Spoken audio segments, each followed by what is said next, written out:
बिस्मिल्लाहिर्रहमानिर्रहीम।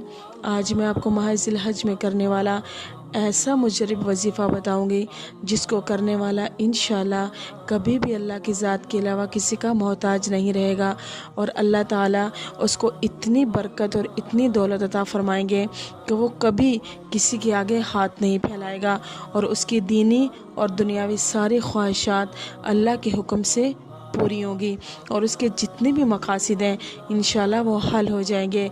करना ये है कि पहला जुमा ज़िलहज का है, उसमें असर की नमाज के बाद पाक होके बदन को पाक करके जगह को पाक करके वज़ू करके नहायत खुशू खुजू के साथ जाए नमाज पे बैठ जाएं और ताक में 3 दफ़ा या 11 दफ़ा दुरूद इब्राहिमी को नहायत खुशू खुजू से पढ़ें।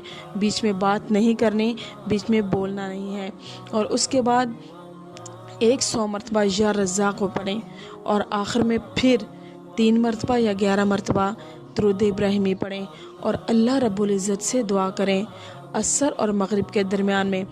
इंशाअल्लाह ताला अल्लाह ताला इतनी दौलत अता फरमाएगा कि इंसान किसी का मोहताज नहीं रहेगा।